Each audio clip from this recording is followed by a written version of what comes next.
नमस्कार दोस्तों, स्वागत है आप सब लोगों का आज के इस वीडियो लेक्चर में, जिसमें अपने डिस्कस करेंगे जीन पियाजे के संज्ञानात्मक विकास सिद्धांत को। साथियों, लास्ट वीडियो में हमने डिस्कस किया था कि मनोविज्ञान में जीन पियाजे ने जो नए शब्द दिए थे, जैसे स्कीमा है, स्कीम्स है, आत्मसातीकरण है ना, ये क्या है, साम्य धारण है, ये सारी चीज़ें क्या हैं क्या नहीं है, जीववाद है, वस्तु स्थायित्व है, सब बातों को डिस्कस कर लिया हम लोगों ने। और जीन पियाजे के द्वारा जो दिए गए मनोविज्ञान को नए शब्द हैं, उनके बारे में बहुत अच्छे से अपन ने डिस्कशन कर लिया, बहुत अच्छे से उनको डिस्कस कर लिया। ठीक है, तो आज अपने डिस्कस करेंगे जीन पियाजे का संज्ञानात्मक विकास सिद्धांत, जो कि बाल विकास में सिद्धांतों में अपना अंतिम सिद्धांत रहेगा साथियों। इसके साथ ही बाल विकास में आपके विकास और वृद्धि का टॉपिक कंप्लीट हो गया है। वातावरण और वंशानुक्रम और भी जो प्रभावित करने वाले कारक हैं वो भी खत्म हो गए अपने, और सारे सिद्धांत हो चुके हैं। एक ये सिद्धांत बच गया, जीन पियाजे का संज्ञानात्मक विकास सिद्धांत, तो इसको भी आज अपने कंप्लीट कर लेंगे। ठीक है साथियों, देखिए जीन पियाजे का जो संज्ञानात्मक विकास सिद्धांत है, इसमें जीन पियाजे जो एक प्रकार से आपके स्विट्जरलैंड के मनोवैज्ञानिक हैं साथियों, ये ध्यान में रखिएगा। उन्होंने खुद के बच्चों पर निरीक्षण करके बताया कि बुद्धि जन्मजात नहीं होती, बल्कि उसका विकास होता है। बहुत महत्वपूर्ण बात है। जीन पियाजे ने कहा है भाई, संज्ञानात्मक विकास सिद्धांत सीधी सी बात है, बुद्धि और मस्तिष्क से संबंधित है, मानसिक विकास से संबंधित योग है। उन्होंने खुद के बच्चों पर इसके लिए निरीक्षण किया और उन्होंने बताया कि बुद्धि जो वो जन्मजात नहीं होती साथियों, बल्कि उसका विकास होता है। मानव के मन की तुलना उसने कंप्यूटर से की है। और जीन पियाजे की संज्ञानात्मक विकास को 4 अवस्थाओं में साथियों बांटा गया है। पहला, इंद्रिय जनित गामक अवस्था 0 से 2 वर्ष के लिए, पूर्व संक्रियात्मक अवस्था 2 से 7 वर्ष, मूर्त संक्रियात्मक अवस्था 7 से 11 वर्ष, और अमूर्त संक्रियात्मक अवस्था को बांटा है 11 से लेकर के 15 वर्ष तक। ठीक है, तो चलिए शुरू करते हैं, विभिन्न अवस्थाओं को पढ़ते हैं। सबसे पहले बात करें अपने, तो आती है संवेदी पेशीय अवस्था भी जिसको अपन कहते हैं, या इंद्रिय जनित गामक अवस्था, है ना। इंद्रिय जनित गामक अवस्था भी साथियों इसको कहा गया है, तो इसके बारे में डिस्कस करेंगे अपने। हाँ जी, और ये आपकी पूर्व संक्रियात्मक अवस्था। हाँ जी, अब देखिए, संवेदी पेशीय अवस्था या इंद्रिय जनित गामक अवस्था का जो एक प्रकार से पाई जाती है बच्चे में संज्ञानात्मक विकास की, वो 0 से लेकर 2 वर्ष के बच्चे में पाई जाती है। इस अवस्था में जो समस्त क्रियाएं होती हैं बच्चे की, वो इंद्रियों के माध्यम से अभिव्यक्त की जाती हैं। 5 इंद्रियां आप में होती हैं, सूंघने वाली, है ना, स्पर्श करने पर, छूने पर, है ना, देखने वाली, देखने के लिए इंद्रियां, सुनने के लिए इंद्रियां, है ना। तो ये सारी आपकी 5 इंद्रियां होती हैं साथियों, और इन्हीं इंद्रियों के माध्यम से जो बच्चा अपने को एक प्रकार से व्यक्त करता है। जैसे भूख लगने पर वह रोने लगता है, वस्तुओं को देखकर, सुनकर, स्पर्श करके, गंध द्वारा सीखता है।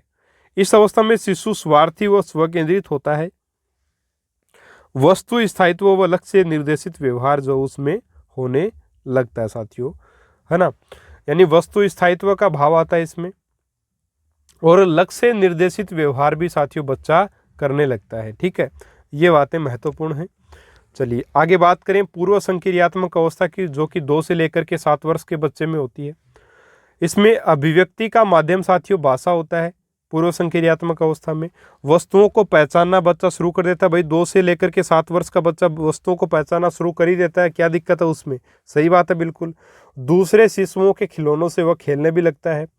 अनुकरण के माध्यम से सीखता है, यानी पीछे पीछे बोल करके सीखता है। जैसे अपने घर में अगर कोई छोटा बच्चा है ना, तो अपन जैसे जैसे बोलेंगे अपने पीछे पीछे, वैसे वैसे वो बच्चा भी बोलने का प्रयत्न करता है। तो अनुकरण के माध्यम से सीखता है। अक्षर लिखना, गिनती गिनना, रंगों को पहचानना, वस्तुओं को क्रम से रखना, हल्के भारी का ज्ञान, पूछने पर नाम बताना, घर के छोटे छोटे कार्यों में मदद करना। ठीक है, ये सारी बातें बच्चा सीख जाता है। यह तार्किक चिंतन की साथियों अवस्था है। और उत्कर्मणीयता का यहाँ भाव होता है। उत्कर्मणीयता का मतलब बच्चा ये नहीं बता सकता है कि कागज़ को फाड़ना या कागज़ को जो जलाना, इन दोनों में कौन सा उत्कर्मणीय परिवर्तन है, ये चीज़ें बच्चा इसमें नहीं बता पाता इस अवस्था में। 2 से 7 वर्ष का बच्चा क्या बता पाएगा भाई इसके बारे में, तो उत्कर्मणीय का अभाव होता है। फिर अहम केंद्रवाद का विकास होता है, यानी कि बच्चा ये मानता है कि मैं ही इसमें सही हूँ, बाकी बच्चा किसी को सही नहीं मानता। तो मैं ही सही हूँ, ये बातें बच्चा इस अवस्था में जो वो करता है, किस अवस्था में, आपकी पूर्व संक्रियात्मक अवस्था में, उसमें अहम केंद्रीयता का भाव होता है। इसके अलावा जीववाद यानी कि निर्जीव वस्तुओं को भी सजीव वस्तु समझता है, तो जीववाद का विकास भी जो वो पूर्व संक्रियात्मक अवस्था में बच्चे में हो जाता है। यानी कि जीववाद, मैंने आपको लास्ट वीडियो में ही बताया कि जीववाद है क्या, है ना। जब अपने जीन पियाजे की विभिन्न जो शब्दावली उसको जब पढ़ा था, उसमें बताया था मैंने आपको कि आपका जो जीववाद है वो क्या है, यानी कि निर्जीव वस्तुओं को भी एक प्रकार से सजीव मानना, खिलौनों का को भी वास्तविक मानना, ये क्या जीववाद। तो जीववाद की भावना का विकास जो पूर्व संक्रियात्मक अवस्था में साथियों होने लगता है। देखिए, इनको रटने की आवश्यकता नहीं है भाई। 0 से लेकर 2 वर्ष का बच्चा क्या कर सकता है, वो बातें सारी यहाँ आएंगी आपकी संवेदी पेशी अवस्था में, है ना। तो भाई यही कार्य करता है, इंद्रियों के माध्यम से इशारा करके एक तो बताएगा बच्चा, है ना। दूसरा, एक प्रकार से उसका जो व्यवहार है, इस अवस्था में शिशु स्वार्थी और स्व केंद्रित होता है, उससे उसको अपने आप से मतलब, बाकी दुनिया से उसको कोई लेना देना नहीं है, 0 से 2 वर्ष का बच्चा, ठीक है। इसके अलावा पूर्व संक्रियात्मक अवस्था में बच्चा जो वो जाहिर सी बात है 7 वर्ष का होता है, तो 5 वर्ष का होते ही स्कूल जाने लगता है, तो वह गिनती गिनना, रंगों को पहचानना, अक्षर लिखना, हल्के भारी का ज्ञान रखना, ये सारी बातें वह सीख जाता है साथियों पूर्व संक्रियात्मक अवस्था में। इसमें उत्कर्मणीयता का अभाव होता है, अहम केंद्रीयवाद का विकास हो जाता है और जीववाद का भी विकास इसमें होता है साथियों, ठीक है। आगे बात करें, तीसरी अवस्था आती है मूर्त संक्रियात्मक अवस्था, जो 7 से लेकर के 11 वर्ष तक है। और इस स्टेज में जो है, इस अवस्था में बच्चा वस्तुओं में वर्गीकरण करना, अंतर करना, तुलना करना, उचित अनुचित तथा सही गलत में विभेद करना सीख जाता है। यानी कि वस्तुओं के बारे में एक प्रकार से जानकारी जो है वो कहाँ प्राप्त हो जाती है बच्चे को। देखिए, वस्तुओं को पहचानना कहाँ शुरू कर देता है, पूर्व संक्रियात्मक में। वस्तुओं में अंतर करना, विभेदीकरण करना, उनमें वर्गीकरण करना कब शुरू कर देता है, मूर्त संक्रियात्मक अवस्था में। यह मूर्त यानी प्रत्यक्ष चिंतन की अवस्था, यानी कि जो चीज़ बच्चे के सामने है उसको देख करके बच्चा सब कुछ उसके बारे में चिंतन वगैरह करके बता सकता है। अर्थात बच्चे के सामने जो घटना या वस्तु है उसके बारे में वह सोचना प्रारंभ कर देता है। यही है आपका क्या, मूर्त चिंतन की अवस्था साथियों। कौन सी, आपकी मूर्त संक्रियात्मक अवस्था। इसमें उत्कर्मणीयता का विकास हो जाता है। उत्कर्मणीयता यानी कि वही बात आपकी उत्कर्मणीयता के लिए कि भाई कागज़ को फाड़ना उत्कर्मणीय है या आपको कागज़ को जलाना। तो साथियों देखिए, कागज़ को फाड़ना उत्कर्मणीय का मतलब जो पहले वाली स्थिति थी वापस उसी स्थिति में आ जाना, ये क्या है, आपका उत्कर्मणीय परिवर्तन है, ठीक है। तो उत्कर्मणीयता यानी कि पलटावी गुण का विकास हो जाता है इस अवस्था में। कौन से में, मूर्त संक्रियात्मक में। फिर आता है अमूर्त संक्रियात्मक अवस्था, जो 11 से लेकर 15 वर्ष तक के एक प्रकार से अपने मान सकते हैं कि विकास हो जाता है इसमें 11 से 15 वर्ष में। अमूर्त संक्रियात्मक अवस्था का, इस अवस्था में बच्चा अमूर्त चिंतन करने लगता है। मूर्त यानी कि जो चीज़ उसके सामने नहीं है उसके बारे में भी वह चिंतन करके निष्कर्ष पर पहुंच जाता है।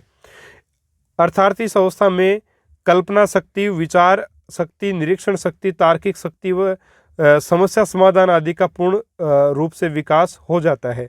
इसलिए इस अवस्था को तार्किक चिंतन की अवस्था भी साथियों कहा जाता है। किशोर में अहम केंद्रिता का विकास साथियों इसमें होता है।